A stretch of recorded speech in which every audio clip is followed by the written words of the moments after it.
El 6 de marzo de 1944, los pilotos veteranos de la Luftwaffe se preparaban para otra misión de intercepción sobre Berlín. Conocían el patrón. Los escoltas estadounidenses siempre regresaban, siempre. Y entonces, ese día, algo permaneció en el cielo. Más de 200 cazas que no debían estar allí, volando a altitudes donde ningún monomotor había permanecido antes. Los alemanes no comprendieron de inmediato lo que estaban viendo. Cuando lo hicieron, ya era demasiado tarde. A finales de 1943, Estados Unidos se enfrentaba a una crisis que amenazaba con deshacer toda su estrategia en Europa. Desde bases improvisadas en el barro inglés, tripulaciones de bombarderos B-17 y B-24 despegaban cada mañana convencidos de que estaban acortando la guerra. La misión parecía directa en teoría: atacar las fábricas del Reich en pleno día, destruir la capacidad industrial alemana, obligar a una rendición inevitable. Pero la realidad no se escribía en órdenes ni en mapas, se escribía en fuego. A más de 7.500 metros de altitud, donde la temperatura podía congelar la piel expuesta en segundos, las tripulaciones observaban cómo sus escoltas se alejaban uno tras otro. Los medidores de combustible entraban en zona roja, las alas se agitaban en despedida, y entonces comenzaba el silencio. Durante la hora siguiente, a veces más, los bombarderos volaban solos. Las tripulaciones tenían un nombre para ese cielo vacío: la brecha de la muerte. Los alemanes la conocían perfectamente. No desperdiciaban recursos atacando cuando los escoltas todavía estaban presentes. Esperaban con paciencia calculada. Cuando los cazas estadounidenses desaparecían en el horizonte, la Luftwaffe ascendía en oleadas masivas. Ataques frontales con cañones de 20 y 30 milímetros destrozaban formaciones enteras. Tripulaciones completas desaparecían antes de poder reaccionar. Durante la llamada Semana Negra, docenas de bombarderos caían en un solo día. Cientos de jóvenes estadounidenses no regresaban jamás. Esto no representaba una falta de valor. Era una cuestión de física. Los bombarderos tenían escoltas, ciertamente. El P-47 Thunderbolt, masivo, blindado, casi indestructible. El P-38 Lightning, bimotor, rápido, tranquilizador sobre el agua. En papel, formaban una defensa formidable. En la práctica, eran prisioneros de sus propios tanques de combustible. Diseñados para un tipo diferente de guerra, protegían a los bombarderos solo durante los primeros cientos de kilómetros. Después, los pilotos enfrentaban una elección brutal: permanecer y quedarse sin combustible sobre territorio enemigo, o regresar y sobrevivir. Regresaban. Las pérdidas alcanzaban cifras que desafiaban toda lógica militar. 60 bombarderos en un día, 600 hombres desaparecidos antes del anochecer. Completar un ciclo de misiones de combate se convirtió en una fantasía estadística. Los números decían con claridad: no sobrevivirías, y bajo los escombros yacía una verdad que nadie quería enfrentar. Los aliados habían apostado todo al bombardeo diurno, y la apuesta estaba fracasando. No por cobardía, sino porque la guerra exigía algo que, según cada ingeniero y planificador, no podía existir: un caza lo suficientemente rápido para ganar combates aéreos, lo bastante robusto para operar en altitud, y capaz de volar 1.600 kilómetros de ida y vuelta. Ágil y ligero, o de largo alcance y pesado. Había que elegir uno. No podías tener ambos. Mientras 1943 llegaba a su fin, la guerra aérea se encontraba al borde del colapso, y la única aeronave que podría haber cambiado todo estaba siendo descartada como un fracaso. Esa aeronave ya existía, ya volaba, ya había sido olvidada. Si en 1943 le hubieras preguntado a un as alemán sobre el P-51 Mustang, probablemente habría encogido los hombros, si es que había oído hablar de él. Para ellos era irrelevante. Y si le hubieras preguntado a un piloto estadounidense de bombarderos exhausto abriéndose paso hacia Alemania, habrías obtenido la misma respuesta. El Mustang existía, pero no donde importaba. No sobre Berlín, no en la brecha de la muerte. Era un fantasma, un avión atrapado en los márgenes de la guerra. La ironía era brutal. El P-51 nunca fue diseñado para Estados Unidos. Nació de la desesperación británica en 1940, cuando la Royal Air Force luchaba por su supervivencia y necesitaba cazas de inmediato. Se pidió a North American Aviation que construyera un diseño existente bajo licencia. En su lugar, apostaron. Prometieron algo mejor, algo nuevo, y lo entregaron en poco más de 100 días. Lo que salió de la fábrica era impresionante. Líneas aerodinámicas, un ala revolucionaria de flujo laminar que cortaba el aire con mucha menos resistencia que cualquier diseño anterior. A baja altitud era rápido, suave, hermoso de pilotar. Los pilotos británicos lo adoraron. Le dieron un nombre digno de su apariencia, Mustang. Pero la belleza no gana guerras a 9.000 metros de altitud. En el corazón del primer Mustang estaba el motor Allison, confiable, resistente, completamente inadecuado para el trabajo. Por debajo de 4.500 metros, funcionaba como un campeón. Por encima de esa altura, se asfixiaba. Su sobrealimentador de una sola etapa simplemente no podía alimentar el motor con suficiente aire en las altitudes heladas, donde los bombarderos combatían y morían. Allí arriba, el Mustang era lento, débil, indefenso. Los cazas alemanes ascendían por encima de él a voluntad, lo rodeaban, atacaban cuando les placía. El Mustang no podía seguirlos, no podía luchar, no podía proteger a nadie. Las fuerzas aéreas del ejército de Estados Unidos perdieron interés. El avión que parecía un pura sangre fue tratado como un caballo de arado. Se le envió a teatros secundarios, se le convirtió en un atacante terrestre. Útil, pero no decisivo. Sobre Alemania, donde la guerra se ganaría o perdería, el Mustang fue descartado como un callejón sin salida. Y sin embargo, escondido dentro de ese fracaso había algo extraordinario. Algunos ingenieros lo vieron, algunos pilotos lo sintieron. El problema, creían, no era el avión, era el corazón que latía dentro de él. La idea era tan simple que sonaba imprudente, casi insultante. ¿Y si el Mustang no estaba equivocado? ¿Y si todos los demás lo estaban? Al otro lado del Atlántico, ingenieros y pilotos de prueba británicos habían estado observando el mismo problema de sangrar hombres del cielo. Uno de ellos, un piloto de pruebas llamado Ronnie Harker, subió a un Mustang temprano y lo sintió inmediatamente. El manejo era soberbio. La estructura era limpia, rápida, eficiente. Pero en el momento en que lo empujó por encima de 4.500 metros, la verdad golpeó con fuerza. El motor se estaba ahogando. El avión no estaba fallando. Estaba siendo sofocado. Harker escribió un memorándum corto y directo que cambiaría la historia. Instalen un motor Merlin. El Rolls-Royce Merlin no era simplemente otro motor. Era el mejor motor de pistón para gran altitud en la Tierra, diseñado desde cero para combatir en aire delgado y helado. Su secreto era un sobrealimentador de 2 etapas y 2 velocidades, un conjunto artificial de pulmones que seguía alimentando al motor con oxígeno mientras ascendía. Donde el Allison jadeaba, el Merlin respiraba libremente. En papel, la idea era una locura. Los motores tenían tamaños diferentes, formas diferentes, requisitos de refrigeración diferentes. Esto no era un intercambio, era un rediseño completo de la mitad delantera del avión.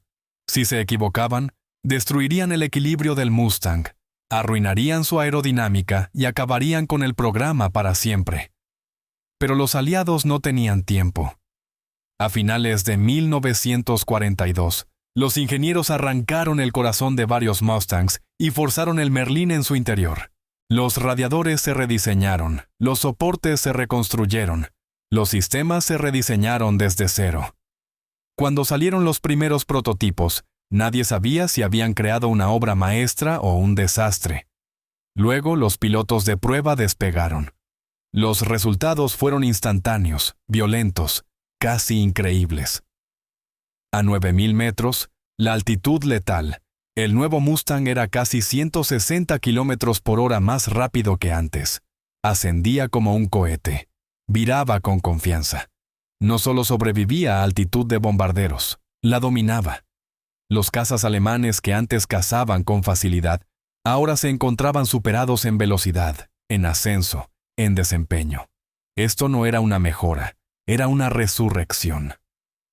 Al unir la estructura aerodinámica más eficiente del mundo con el mejor motor de gran altitud jamás construido, los aliados habían creado accidentalmente algo que nadie creía posible. Un verdadero depredador de largo alcance y gran altitud. El caza que la guerra había estado esperando finalmente estaba vivo. Pero la velocidad por sí sola no salvaría a los bombarderos. Un problema final aún se interponía entre la victoria y el desastre: la distancia. El Mustang finalmente podía combatir a altitud de bombarderos. Era rápido, podía ascender, podía cazar, pero nada de eso importaba si no podía quedarse. Berlín no era simplemente lejos, era inconcebible. Más de 1.600 kilómetros ida y vuelta desde los aeródromos empapados de lluvia en Inglaterra. Ningún caza monomotor había escoltado jamás a bombarderos tan profundo en territorio enemigo y vivido para contarlo. El Merlin le dio potencia al Mustang, pero también consumía combustible. Y el combustible era lo único que los cazas nunca tenían suficiente. Aquí es donde el Mustang reveló el genio silencioso escondido en su diseño original. Mucho antes del Merlin, mucho antes de que alguien imaginara escoltas a Berlín, los ingenieros de North American le habían dado al P-51 un ala revolucionaria de flujo laminar. A diferencia de las alas gruesas y pesadas en resistencia de la mayoría de los cazas, el ala del Mustang era delgada, limpia, eficiente. El aire fluía sobre ella suavemente, desperdiciando menos energía, quemando menos combustible. Donde aviones como el P-47 devoraban gasolina, el Mustang la sorbía. Aún así, la eficiencia por sí sola no era suficiente. Las alas ya estaban llenas. No había dónde almacenar más combustible. Entonces los ingenieros tomaron una decisión que aterrorizó a los pilotos. Lo pusieron detrás del asiento. Se instaló un tanque de combustible de 320 litros directamente detrás de la espalda del piloto. Cuando estaba lleno, la aeronave se volvía inestable, pesada de cola, peligrosa. En combate, podía matarte tan fácilmente como el enemigo. Se ordenó a los pilotos volar en línea recta, mantener la disciplina y quemar ese combustible primero. Nada de combate aéreo hasta que estuviera vacío. Y si un proyectil de cañón impactaba ese tanque, no quedaría nada que salvar. Era una apuesta medida en vidas. Luego vino la pieza final. Tanques externos desechables bajo las alas. Cuando estaban vacíos, podían ser expulsados en segundos, restaurando la agilidad del Mustang. Ahora las matemáticas cambiaron. Con su ala eficiente, combustible interno, tanque trasero y tanques desechables, el P-51 podía hacer lo imposible. Podía volar desde Inglaterra, permanecer con los bombarderos hasta Berlín, soltar sus tanques, combatir sobre el objetivo y aún escoltar a los supervivientes a casa. La brecha de la muerte, la zona letal que había devorado a miles, finalmente se estaba cerrando. A finales de 1943, los primeros P-51B Mustang de largo alcance llegaron a Inglaterra silenciosamente, sin ceremonia, asignados a unidades que pronto serían llamadas pioneras. La inteligencia alemana escuchó los rumores y los descartó. Otro Mustang, dijeron, el mismo avión débil de antes. Nada de qué preocuparse. Estaban a punto de descubrir cuán equivocados estaban. Y el 6 de marzo de 1944, el cielo sobre Berlín lo demostraría. 6 de marzo de 1944. Antes del amanecer, casi 700 bombarderos estadounidenses despegaron de los campos empapados de Inglaterra. Motores atronadores, tripulaciones en silencio. Su destino era el nombre que llevaba más peso que cualquier otro: Berlín. Este era el corazón del Reich, la prueba definitiva. Si la estrategia fallaba aquí, fallaba en todas partes. En lo profundo de Alemania, los pilotos de la Luftwaffe despegaron con confianza. Habían hecho esto antes, cientos de veces. Ascendieron a su altitud de caza favorita, motores ronroneando, ojos escaneando el horizonte. Todo lo que tenían que hacer era esperar. Las escoltas estadounidenses regresarían. Siempre lo hacían. La brecha de la muerte se abriría y la matanza comenzaría. Y al principio, nada parecía diferente. Los familiares P-47 alcanzaron el límite de su alcance. Los medidores de combustible bajaron. Las alas se agitaron, giraron hacia casa. Los alemanes sonrieron. Entonces algo salió mal. El cielo no se vació. En cambio, nuevos cazas permanecieron con los bombarderos. Siluetas elegantes, desconocidas, ascendiendo más alto, sin alejarse. No un puñado, cientos. No estaban desacelerando, no estaban regresando, estaban acercándose. Por primera vez, los pilotos alemanes lo sintieron. Ese shock frío e instintivo que le dice a un veterano que algo fundamental acaba de romperse. La zona segura había desaparecido. Las reglas que habían dominado ya no se aplicaban. Los bombarderos ya no eran presas expuestas. Estaban protegidos, y esos guardias eran más rápidos, más altos, y todavía tenían hambre de combustible y combate. Cuando la Luftwaffe se movió para atacar, fueron golpeados primero. Los Mustangs se lanzaron desde arriba, desgarrando formaciones antes de que los cazas alemanes pudieran siquiera organizarse. Las escoltas no se aferraban defensivamente a los bombarderos. Estaban vagando, agresivos, letales. Los cazadores se habían convertido en cazados. La batalla se extendió por cientos de kilómetros. Un combate aéreo continuo a través de Alemania y de regreso. Los bombarderos también cayeron. Demasiados. 69 fueron perdidos ese día. Casi 700 hombres. El precio todavía era terrible, pero por primera vez era sostenible. Porque la Luftwaffe pagó algo que nunca podría reemplazar. Docenas de cazas destruidos, pilotos veteranos, ases con años de experiencia, desaparecidos en espirales ardientes. El tipo de pérdidas que ningún programa de entrenamiento podría recuperar.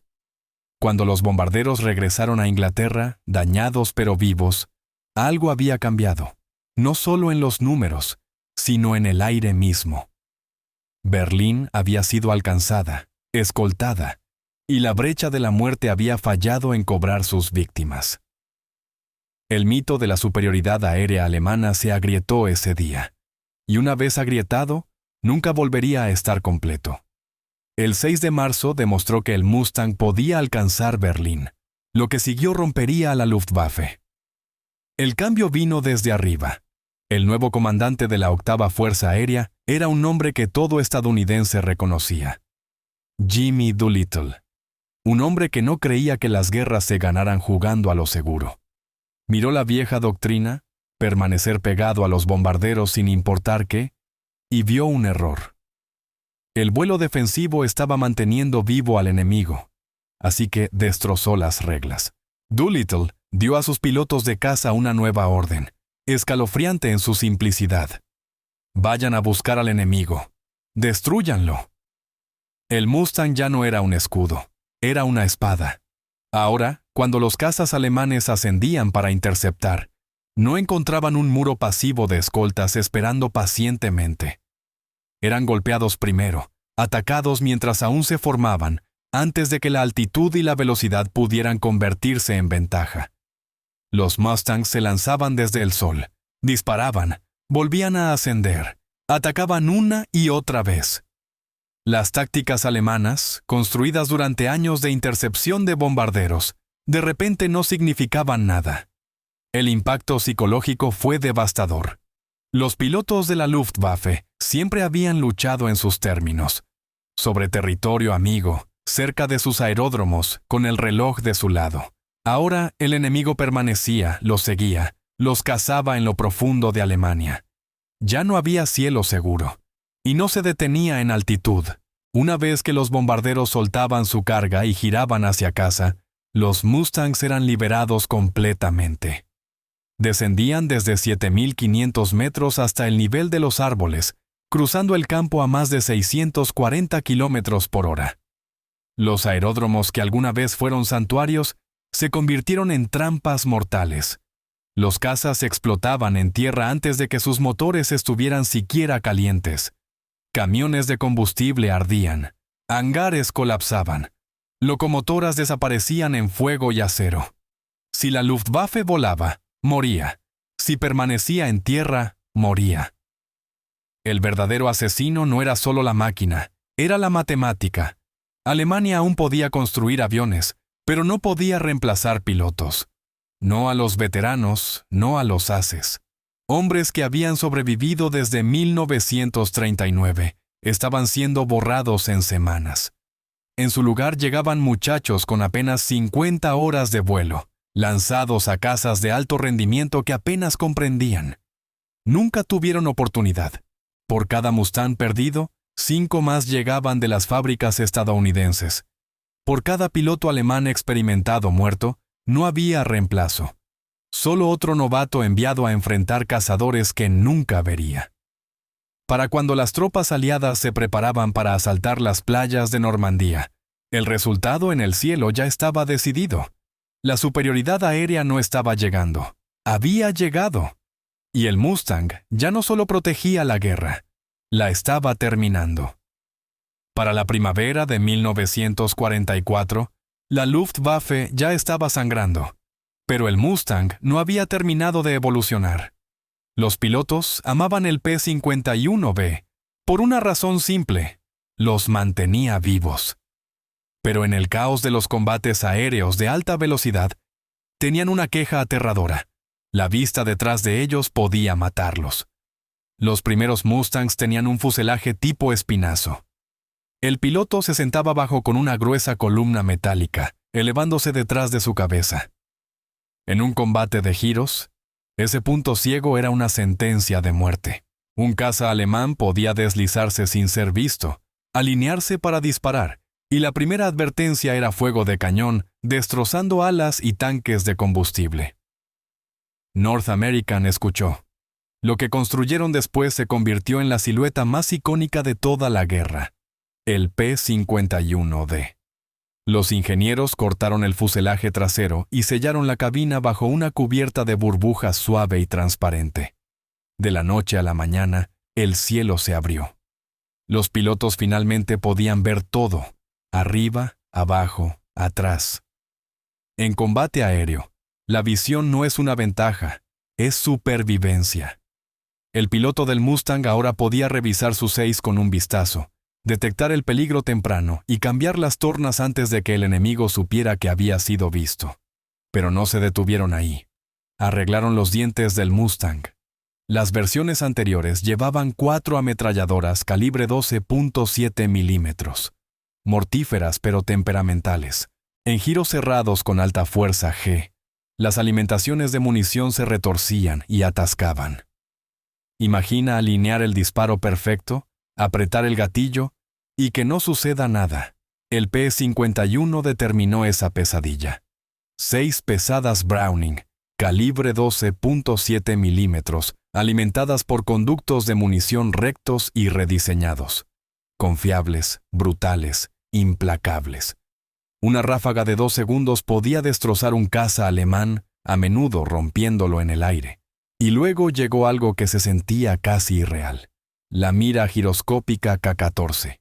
Antes de esto, matar en el aire requería instinto, adivinar el adelanto, la distancia, el ángulo. Los pilotos lo llamaban estimación a ojo. La K-14 cambió todo. Era una computadora mecánica. Marcas el ancho del ala del enemigo. Centras el objetivo. La mira calculaba el adelanto automáticamente. Aparecía un diamante flotante, diciéndole al piloto exactamente dónde disparar. Los pilotos promedio se volvieron peligrosos. Los buenos pilotos se volvieron imparables. Ahora mira lo que se alzaba sobre Europa en 1944. Un caza con alcance inigualable, velocidad y ascenso en gran altitud, visibilidad perfecta, potencia de fuego devastadora y una computadora guiando cada disparo. Esto ya no era solo una escolta. Era un depredador refinado a la perfección. A medida que miles de P-51 inundaban Inglaterra, la Luftwaffe enfrentó la verdad. Ya no podía escapar. Esto no era un revés temporal, no era un mal mes. Esto era extinción por diseño. Y con el día D acercándose, el Mustang estaba a punto de dar el golpe final. Para cuando llegó el verano de 1944, el resultado en el aire ya no estaba en duda. Se estaba calculando. Cada día los Mustangs subían. Cada día la Luftwaffe bajaba. Esto ya no era una batalla de maniobras brillantes o combates aéreos legendarios. Era una guerra de agotamiento, y Alemania estaba perdiendo a un ritmo que no podía sobrevivir. El P-51 no solo derrotó a la Luftwaffe en combate, la desmanteló matemáticamente. Por cada as alemán derribado, no había reemplazo. Estos no eran solo pilotos. Eran la columna vertebral del poder aéreo alemán. Hombres que habían luchado desde 1939, supervivientes de Gran Bretaña, Rusia, África del Norte. Llevaban la experiencia que mantenía vivos a los pilotos más jóvenes, y ahora estaban muriendo en llamas sobre sus propias ciudades. Alemania aún podía construir aviones, no podía construir pilotos. Para 1944, la escasez de combustible y los bombardeos habían destruido el sistema de entrenamiento alemán. Nuevos pilotos llegaban a unidades de primera línea con apenas 50 horas en el aire. Algunos nunca habían disparado sus armas, algunos nunca habían volado en formación de combate. Se les entregaban máquinas implacables como el Bf-109, y se les enviaba directamente a las fauces de Mustangs, pilotados por estadounidenses con cientos de horas de entrenamiento. No era combate, era masacre. Muchos pilotos alemanes fueron derribados en su primera misión, a veces antes de ver siquiera al enemigo. El Mustang venía desde arriba, desde atrás, desde ángulos que no dejaban tiempo para reaccionar. Los veteranos murieron. Los novatos desaparecieron. Los escuadrones colapsaron. Y luego llegó el 6 de junio de 1944. El día D exigía control absoluto del cielo sobre Normandía. Sin eso, la invasión se ahogaría en sangre. Los Mustangs lo entregaron. Patrullaron sin cesar, aplastando cualquier intento alemán de interferir. Para cuando las tropas aliadas golpearon las playas, la Luftwaffe ya era una sombra. Presente en nombre, ausente en poder. Después de la invasión, los Mustangs fueron aún más bajo. Cazaron aeródromos implacablemente, ametrallando aviones estacionados, destruyendo camiones de combustible, hangares, locomotoras, cualquier cosa que pudiera permitir a Alemania luchar otro día. Los pilotos alemanes aprendieron una verdad terrible. Si volaban, morían. Si permanecían en tierra, morían. No quedaba ningún lugar donde esconderse. Para el otoño de 1944, la Luftwaffe todavía existía en papel, pero como fuerza de combate, estaba terminada. Rota no por una sola batalla, sino por presión incesante, día tras día, kilómetro tras kilómetro. Y en el centro de todo estaba el caza una vez descartado como una broma. El Mustang no solo había ganado la superioridad aérea, había borrado la capacidad del enemigo de disputar el cielo. La guerra en el aire había terminado. Todo lo que quedaba era el ajuste de cuentas final. Cuando la guerra finalmente avanzó hacia su fin, los números contaban una historia casi demasiado grande para creer. Los pilotos de Mustang habían destruido miles de aviones enemigos en el aire y miles más en tierra. Alas de combate enteras desaparecieron. Los aeródromos cayeron en silencio. El cielo sobre Alemania, una vez letal para cada tripulación de bombarderos estadounidense que entraba en él, ahora pertenecía a los aliados. Pero el P-51 no ganó la guerra solo. Ninguna máquina lo hace jamás. La victoria fue pagada por soldados de infantería ahogándose en barro y setos, por marineros congelándose en rutas de convoy del Atlántico, y por tripulaciones de bombarderos que aún volaban directo hacia muros de fuego antiaéreo, sabiendo que los cazas no podían detener proyectiles explosivos. El Mustang no pudo hacer esas misiones seguras, solo pudo hacerlas posibles. Y ahí es donde vive verdaderamente su legado. Antes del P-51, el bombardeo estratégico diurno era una teoría empapada en sangre. Después del Mustang, se convirtió en un arma que funcionaba. Las fábricas cayeron. El combustible desapareció, el transporte colapsó. La maquinaria de guerra alemana no se rompió de una sola vez, pero nunca se recuperó. El problema imposible había sido resuelto. Un caza que podía volar más lejos de lo que nadie creía, luchar más alto de lo que nadie esperaba, y permanecer el tiempo suficiente para cambiar el resultado. La amarga ironía es que los ases alemanes no estaban equivocados al principio. El Mustang temprano era mediocre en altitud. Su error fatal fue creer que permanecería así. No lograron imaginar qué sucede cuando una nación acorralada se niega a aceptar lo imposible como respuesta. Una decisión lo cambió todo. No una nueva doctrina, no un arma milagrosa, solo el valor de arrancar un motor y reemplazarlo con algo mejor. Ese único cambio salvó decenas de miles de vidas estadounidenses. Cerró la brecha de la muerte, permitió a los bombarderos alcanzar Berlín y acortó la guerra en meses, quizás más. El P-51 Mustang permanece hoy no solo como un avión hermoso, sino como prueba de algo más profundo. Que la innovación bajo presión puede reescribir las reglas de la guerra, que el fracaso puede ocultar potencial, y que a veces la diferencia entre la catástrofe y la victoria es ver lo que otros descartan y atreverse a cambiarlo. Los registros oficiales de posguerra documentan cifras de producción, tasas de pérdida, sorties completadas. No mencionan los nombres de los mecánicos que trabajaron bajo lluvia helada para mantener esos motores funcionando. No registran cuántos pilotos novatos de bombarderos sobrevivieron su primera misión simplemente porque vieron una silueta familiar en su ala.